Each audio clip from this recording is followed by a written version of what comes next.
Welcome, CEOs. I am Hermione Olivia, and I invite you to cherish every opportunity to connect the dots. CEO Yourself was created as a destination for motivation and to inspire you wherever you are on your journey to become the CEO of your life. Coming up on this week's episode of CEO Yourself. I think a few years ago, patience wouldn't have been my superpower because I was so impatient. I was like, why isn't this happening for me? Why isn't this happening for me? And I've learned to just really appreciate, it takes time. It takes time. It takes 15 years to become an overnight success. It's so true. That is one of my favorite sayings. And not everything happens right then and there. But all you can do, all you can control is what you're doing about it. So, for example, I keep referring back to this example, but, okay, I'm not getting the job in journalism. What can I do differently? I'm going to do a master's in journalism, and taking that time, upskilling.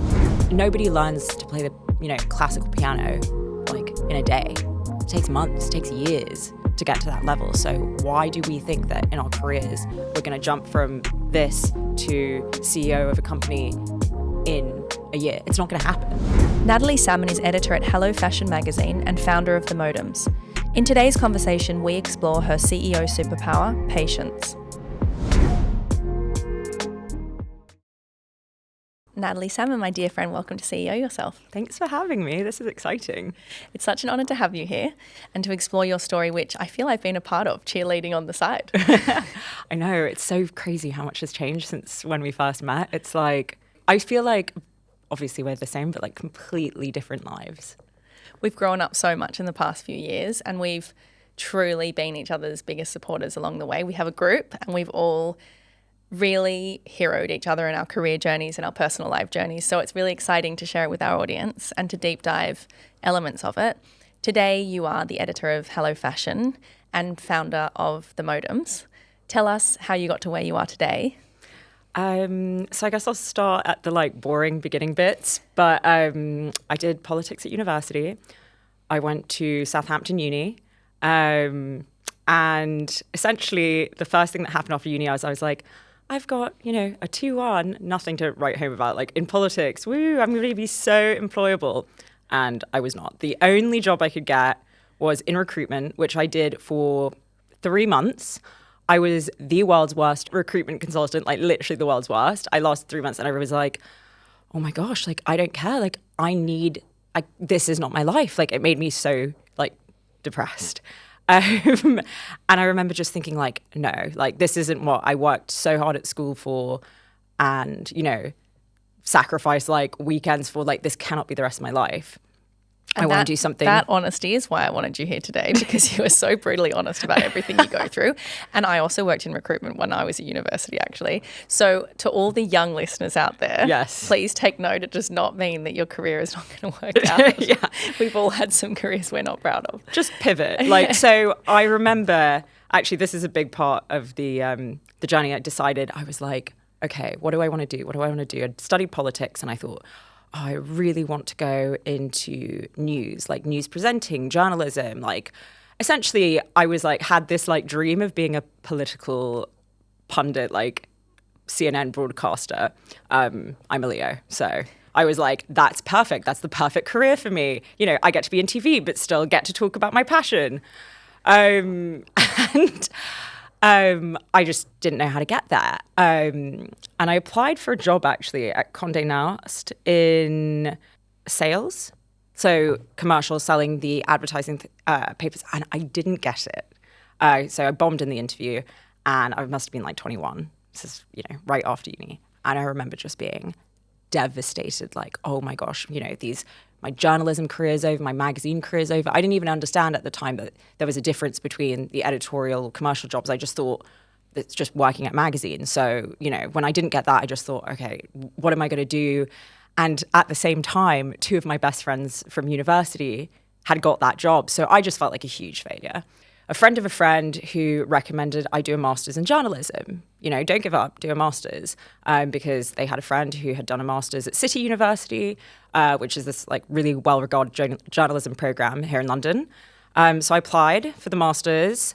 That was crazy because you had to do so much work before you could even be accepted on the master's. You had to do an internship at your local radio station and have like writing experience. And, you know, luckily, like at school I had, you know, looking back, I realized I was always meant to start a magazine or work at a magazine, because at school I started my school newspaper, you know, but I just never really, those two things didn't click. I did politics because I thought I should do politics. I should, you know, be smart and do politics. But I did my master's at City University. And then after that, I sort of fell into my first job. I actually, like, I worked at Unilad for a year. That was the first job I got. I didn't know that. Yeah, I don't put it on my CV because it's not very like, I feel like you should. Fashion. It's not very like fashion related, but that taught me so much about digital media, how to make content go viral. In those days, it was like Facebook, and, you know, that was like the biggest sort of platform which would make your website, you know, get the most traffic. And I learned so much there, but I realized it wasn't like really my calling, the kind of content they were doing there.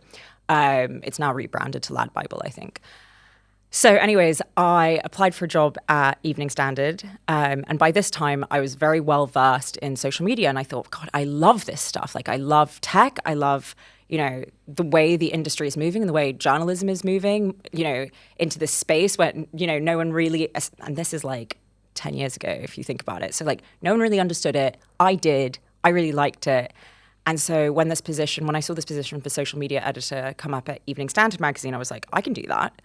So I was their first ever social media editor, started there, was there for about 2 years.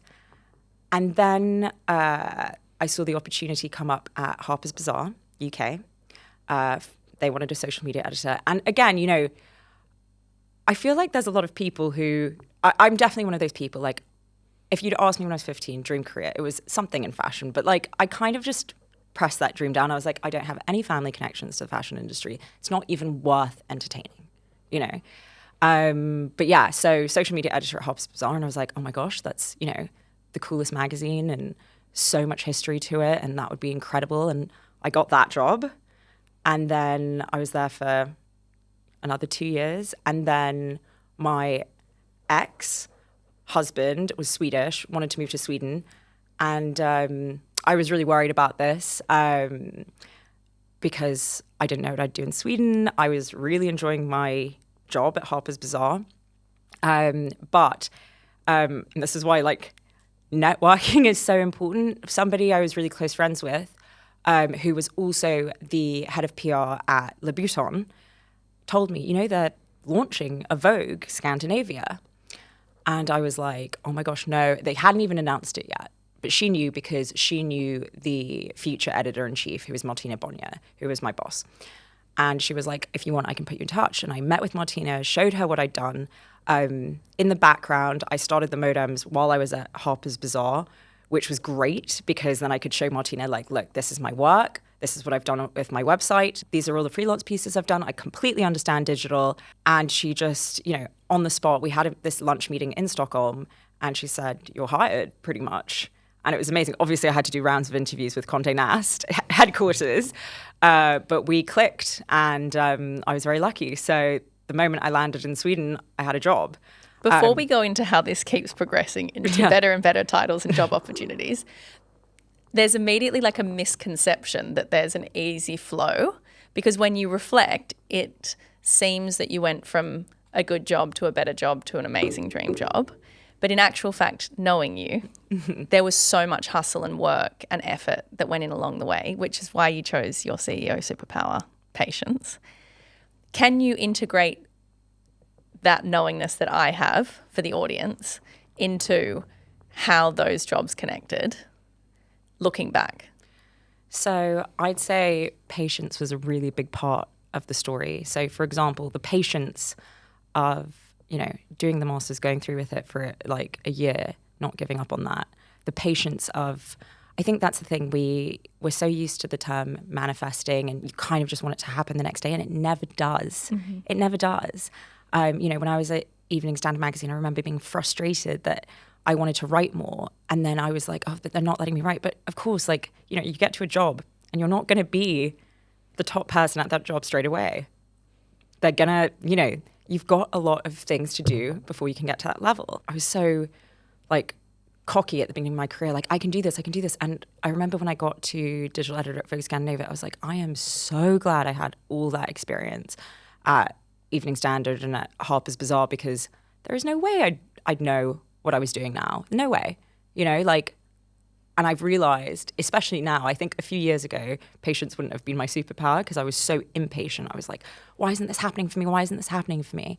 And I've learned to just like really appreciate, like, it takes time. It takes time. Like, it takes 15 years to become an overnight success. It's so true. That is one of my favorite sayings. And Whitney, who is the founder of Flowerbox, told me that the other day. And I was like, you are absolutely right. Everyone that we think is an overnight success, even like Sabrina Carpenter, she's been working for years. I would have chosen the CEO superpower for you, resilience, because, or potentially something around work ethic or energy, because whilst it seems seamless upon reflection how you've moved from one incredible job to the next, or certainly leveled up throughout your career, I have watched you give 150% to every single one of those jobs along the way. At Evening Standard, you and Lily went out there and made it the best, funnest, most amazing experience you could for yourselves and for the team.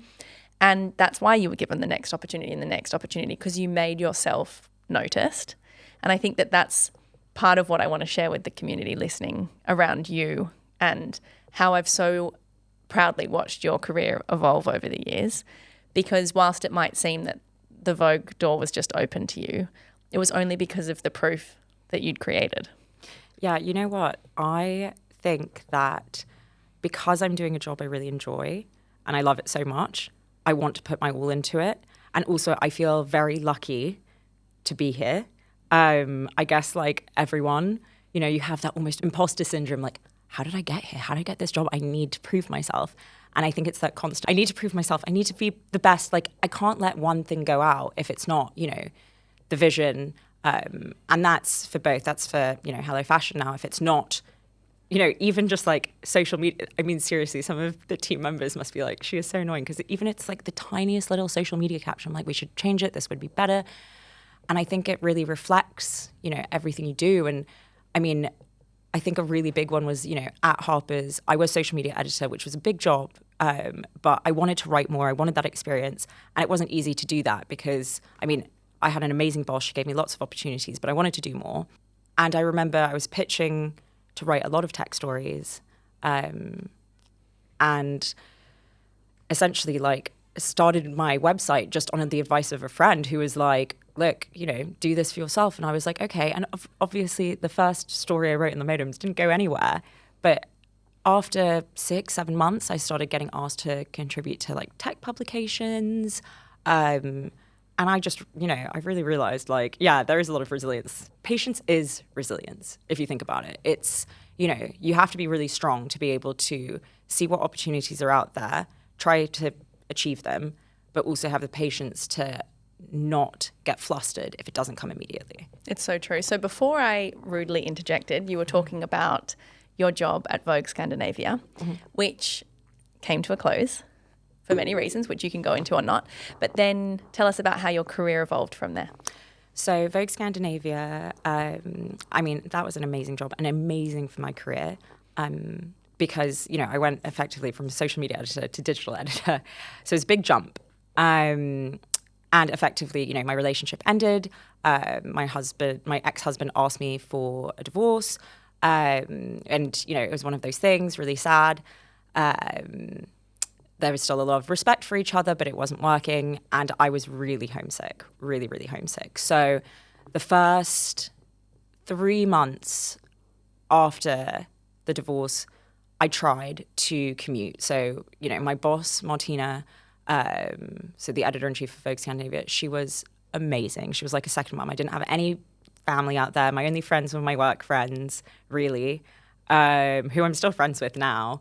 Whenever they come visit, we like meet up and go for drinks. But yeah, I tried to commute the first 3 months and I realized like this just isn't working. I didn't have a life there. I didn't have a life here. I was homesick. I wanted to be back in the UK. And I just needed to have my feet under a desk. A lot of people suggested going freelance. But I remember thinking, no, I really need the routine. My life, I thought it was going in this direction and it completely, the rug was swept out from under me. So I remember thinking, gosh, like I really just like need some stability. And I think like getting a job in London would be great. So yeah, the opportunity for Hello Fashion came through one of our other close mutual friends, Roxy. And she said that, you know, the publisher of Hello had got in touch. They were looking for a digital editor for Hello Fashion, which they'd never had before. And yeah, so I like jumped at it. And I remember thinking, that is just so lucky because magazine jobs are hard. They're few and far between. And, you know, a lot of people outside who didn't know how it worked were like, why can't you just ask them to transfer you to London? And I was like, because London has a digital editor for British Vogue, you know, like it doesn't work like that. I can't just like march into the office and be like, get out of your desk, I'm back. Like, you know, it just doesn't work like that. So I was really happy. I started as digital editor at Hello Fashion and then I got promoted to editor in February, yeah. What's been incredible, though, to watch is that you have always been quite ahead of the curve in the sense that I remember we were all out for lunch and talking about where we wanted to take our careers and motivating and encouraging each other. And you were at a crossroads, and this was where the Modems was born.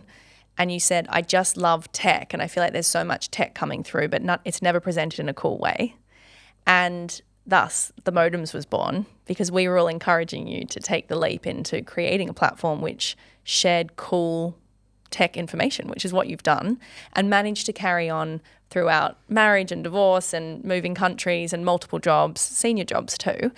Can you talk to the audience a little about having a side hustle and having a creative outlet and creating a little business on the side for yourself? So again, you know, I was really passionate. I'm really grateful that you guys pushed me to do that because I remember thinking like, oh, it's so annoying. You know, Wired.com never cover these stories that I found really interesting. And it was definitely you guys, like in my group of friends, who I'm really lucky to have, who were like, you know, you should do this. You should just do it yourself. But I always found technology stories really interesting. And there were a lot of tech sites which were, you know, like quite gender neutral, I guess, like TechCrunch, Wired, you know, they're supposed to appeal to everyone. But what I found was all of the stock imagery was like hands. Male hands. There's never feminine kind of imagery unless someone released like a pink pair of speakers. And those really weren't the stories that I was interested in. First and foremost, like I don't particularly love pink. And I thought that was really odd. And then the other thing that kind of really pushed that was I saw this story about women using VR headsets in hospitals to help calm them down during labor and to help soothe and ease labor. And they were doing this trial with VR headsets in a hospital in Wales. And I remember thinking, that is so cool. But it wasn't as big a story as I thought it should be. Like some news outlets covered it, BBC definitely covered it, but it wasn't, you know, I remember thinking all of my friends who aren't like tech heads, who aren't like super nerds, would find this interesting. You know, why is this story? And my friends, like yourself, you know, maybe wouldn't visit Wired.com every day. I did. I was really interested in it. But I didn't really feel like those platforms, the ones that exist currently, were speaking to me because I'm somebody who wants to know about the latest technology developments. But, you know, I want them presented to me in a way that's digestible, like, and fun, like a fashion magazine. So yeah, that's why I started it and haven't looked back. And it's been really tough balancing the two. But luckily, you know, there's not much crossover. My tech site is my tech thing. It's my baby. I do it in all, like my spare time. It's my hobby. And then my focus is work during the day. And it works can you pretty well. tell our community what your life is really like? Because I love to dismantle the misconception that our lives are what you see on social media and that they're all perfectly curated and fashion forward and fabulous. You are someone who really springs to mind when I think of the work that is required to build a successful career. What is a day in the life or a week with Nat really like? Oh my gosh, chaotic. I would say I go to the office 3 days per week. So I'll be in the office from 9 to 5. Sometimes I'll have an after work event. And the funny thing that I think people don't realize, which is just, it's very social media, but it's not reality, is like I will stay at an event for half an hour, maybe an hour maximum, just because I'm so time poor. There's so much that needs to be done on the magazine. You know, it's a like streamlined team. And also, yeah, like you move fast. Yeah, exactly. And so I want to make sure that I've got time for everything and everyone.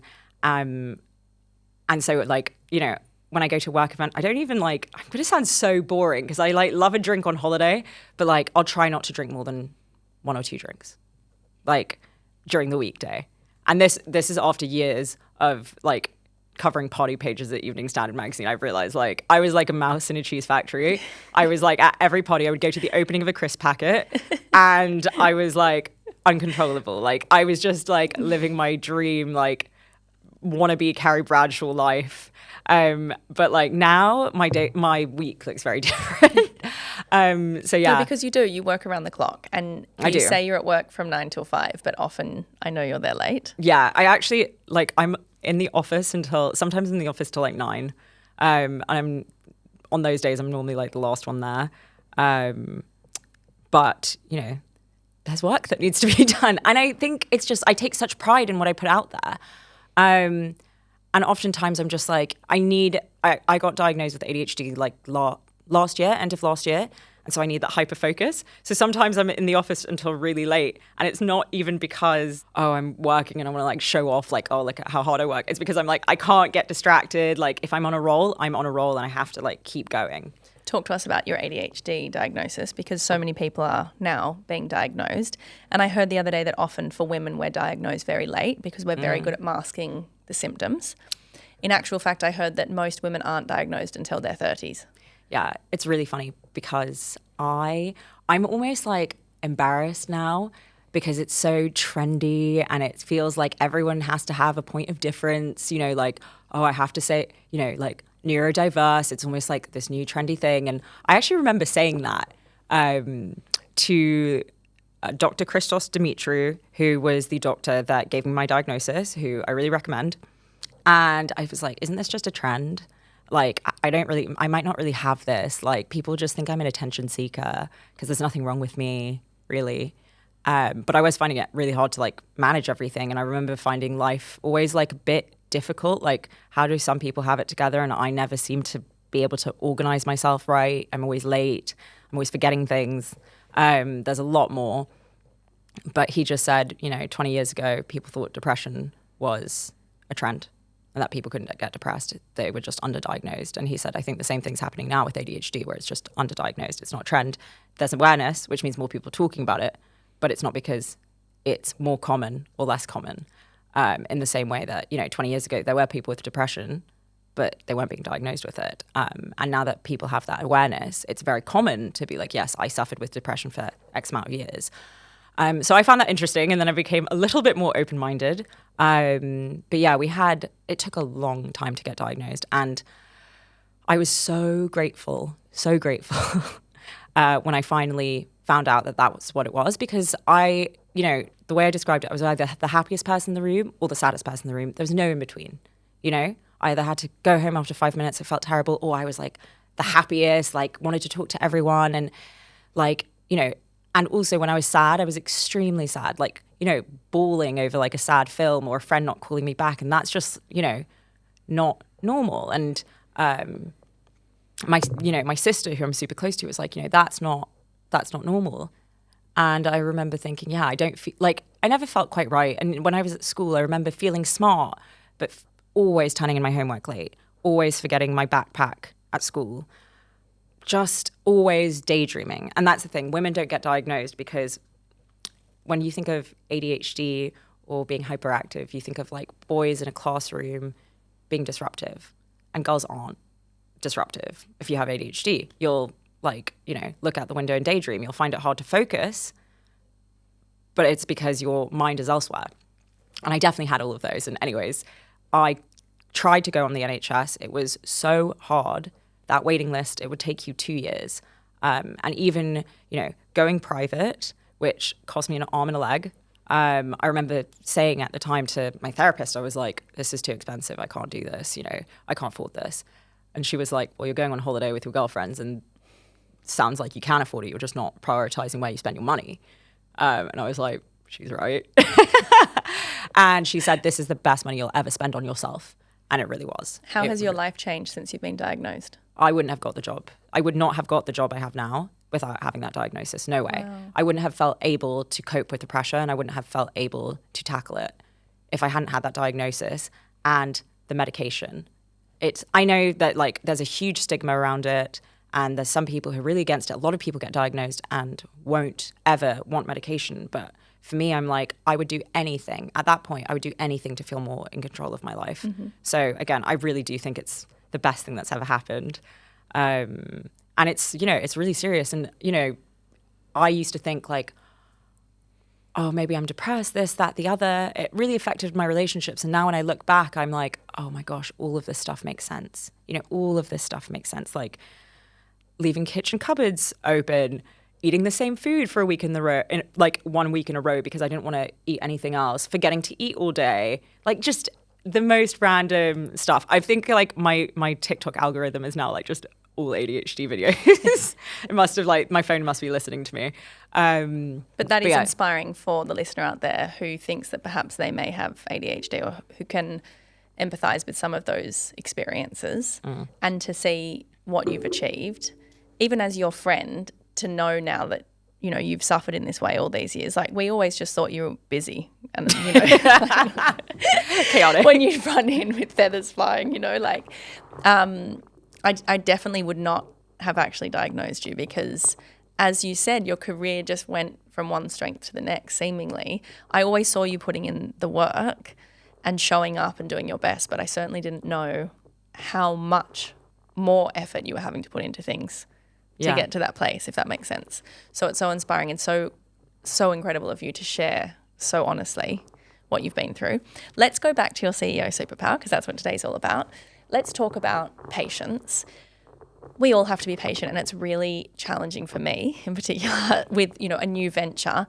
I often want to run before I can walk, and I have to constantly remind myself that you have to lay the foundations in order to grow and to build and to succeed. What would your advice be to the listener about how to use patience in their everyday life, whether it's personally or professionally?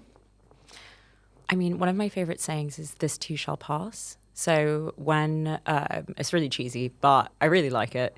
You know, when you're going through something difficult, just remember this is just temporary. It will pass.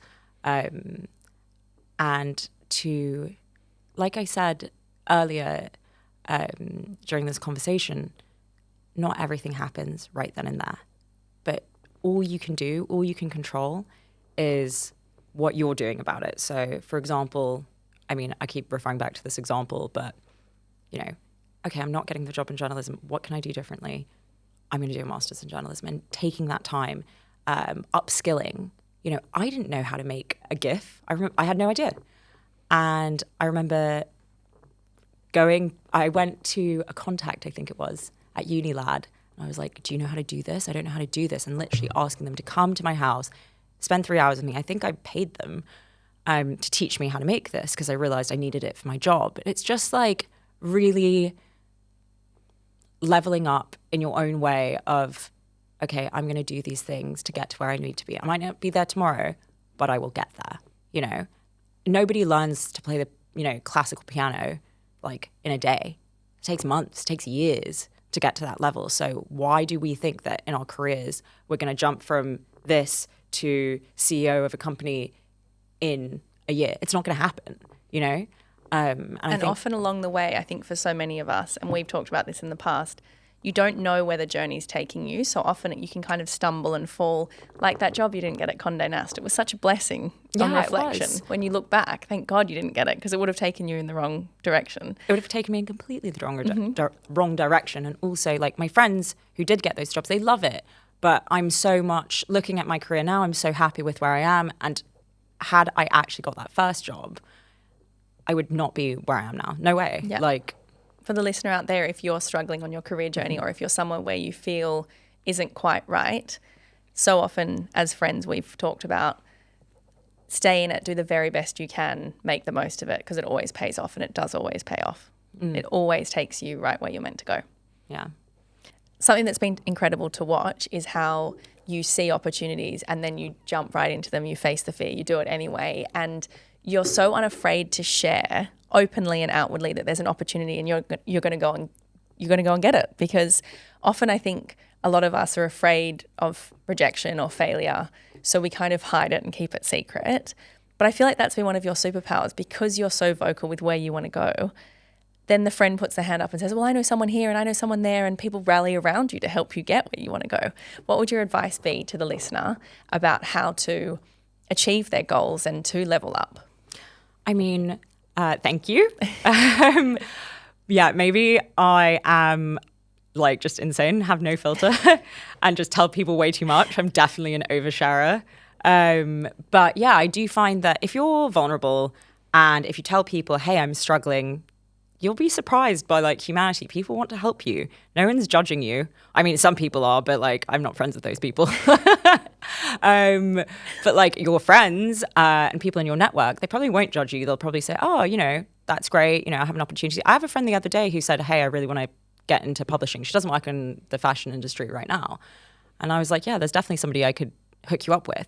And if she'd been afraid and if she'd been like, oh, I'm not going to tell her, she'll, you know, judge me, or it's embarrassing, like, you know, Natalie will think I'm whatever, then she wouldn't get the opportunity for that meeting that I set up for her. Do you know what I mean? So I think actually telling people, hey, I'm going through a hard time, what do you think, it's weirdly endearing. Yeah, well, maybe. Yeah, I think I'm endearing. Yeah, making yourself vulnerable. People do want to help. Yeah, I think also just the authenticity. Like everyone knows that not everyone has all of their shit together, and you know, there's been so many times where you know I've just been honest with people and said, hey, you know, I'm not doing great at this, and what should I do about it? And you know, you can't solve every single problem. There's some problems that are too big for you to solve. And it's as simple as that, you know. Especially on your own. Especially on your own. So, you know, if you've got a network of people, even if it's a friend of a friend who you think might be able to help, you know, ask for help. And that's a big element of the networking that I've watched you do, is you don't just network for the sake of networking. You give and take and support others and let them support you. And it's allowed you to create this big, beautiful life for yourself. Yeah, I really believe in, you know, I think somebody said, your network is your net worth, right? And I thought that was really cool because I've realized, like, at the time, I didn't realize I was networking. When I first started meeting people in the industry, it was, as I said, when I was at Evening Standard, having a great time, just going to every single party, because that was like part of my job with Lily, who you mentioned, was we were, you know, writing in the party pages, in the flashbulb sections. There's a section of the magazine that has like all the cool people who are out on the town. And, you know, when I was in my early 20s, I was like, this is the coolest job in the world. How did I end up doing this? And I didn't really even realize I was networking. I just thought, I was like, oh, I love this. I love talking to new people. I love meeting people. I have like an innate curiosity about people. I guess that's like a journalism, you know, trait, very good trait to have if you're a journalist, be interested in what other people have to say. And enjoy writing about people and listening to people's stories. I think that's just a very human quality, to be honest. I think everyone's interested in what's going on with other people. So I wasn't networking to think, oh, this will be advantageous to my career. I was just, you know, having fun and meeting lots of people along the way. And looking back, I'm like, oh my gosh, I'm really grateful that I met all those people, because, you know, it's been invaluable. Like, you know, these people who, again, you know, even getting the job at Vogue Scandinavia, it was through someone I'd met in the industry, through a contact that I'd, you know, hung out with. And yes, we worked together, but, you know, I didn't think like, oh, 7 years later, she might help me get a job somewhere. You've mentioned twice in this podcast the importance of loving what you do, because it helps you go the extra mile. And you have, as you said, upskilled and worked so hard to pursue what you love. I feel like that's a piece that comes through for the listener, is pursue what you love, because it'll make it so much easier as you hustle along the way. Yeah, absolutely. I mean, my parents, Like, I'm just going to blame them for everything. But my parents didn't really encourage me to do art at school. You know, they wanted me to do like serious subjects. And I think that's a shame because this comes from a caring place, right? My mum is from Brazil and she has that mentality like, you know, my kid's either a lawyer or a doctor or nothing. Those are the two choices. Like, why would you do anything else? And she must be so disappointed in us because so creative. my sisters are creative as well. She's a makeup artist and I'm doing my job. I think she's proud of me now. But, you know, it was set. It was like, no, you're going to do a serious subject. You're going to do like, you know, when it was obvious that I was going to be neither a doctor or a lawyer, I did politics, you know. And had I had that freedom to do what I love, which, you know, at school was, you know, probably art. I would have loved to do art. I was in every single school play, but I wasn't allowed to take drama as one of my main subjects at GCSE. You know, it was something that I just didn't even entertain, like, asking my parents. I know they would have been like, no, that's not a good career path. That's not a solid career path. Because, you know, maybe in Brazil there's not as many opportunities. In London and in England, I feel very fortunate that there are so many career opportunities for creatives here. I think it's an amazing place to live because of that. Like, I moved to the UK when I was 14 and grew up in Venezuela. So there are so many more opportunities here. So if they'd let me do what I actually loved from a younger age, I might have done better or definitely got to my dream career earlier. So I think, you know, doing what you love and being encouraged to do what you love is always, you know, trumps anything else, what you think you're meant to do. Because everyone I know that does exactly what they think they're meant to do ends up wanting to change career in their 30s anyways. Nat, to close out the conversation, it's been, as I said, such an honour as your friend to watch you create this beautiful life for yourself. But you have overcome really difficult and challenging hurdles in your career and your personal life. And for the listener, I think this episode will be so inspiring. If they're out there and they're going through a heartache or a hardship or living somewhere they don't want to or in a job that they don't want to be in, to see you come out the other side with a beautiful life and an incredible career as the editor of an incredible magazine, but also with your beautiful startup and now in a happy, healthy relationship and thriving in all ways. What would your, I guess, overarching advice be to the listener? Overarching advice? Oh my gosh. Don't give up. Be patient. Life gets better. I think that's it, you know, and things can improve, can and will improve. You just have to set your mind to it and decide to be happy. And, you know, I know some people have much harder circumstances than the stuff I went through. But, you know, make the choice that you're going to have an amazing life, and you will. Make that choice. Like, it doesn't matter that this happened or that happened. I'm going to have a great life. This is not going to be the end of, you know, this, whatever it is you want to achieve. Like, you know, you can achieve it. You can do it. No, but it is so true. You haven't just worked hard on your career, but you've worked hard on your personal life and your own personal development. You've worked really hard in the time that I've known you. Oh my gosh, I needed a lot of therapy. and you're now the happiest version of yourself that I've seen, and certainly the healthiest, soundest version of yourself. So it's such an important moment that you come and have this conversation, because it's been so beautiful to watch. Thank you so much. Watch you become the CEO of your life. Yeah, well, thank you for helping me along the way. And this is so cool. I'm really proud of you as well. And it's been so fun to be here. So where can the listener find you, Nat? So the listener can find me at Natalie Salmon on Instagram, at HelloFashion_UK on Instagram if you want to follow the magazine, and at the Modems if you're interested in tech news. Amazing. Thank you for being here. It would mean the world to me if you would share today's episode with someone you feel would enjoy it. And don't forget to hit subscribe, like, and leave a comment.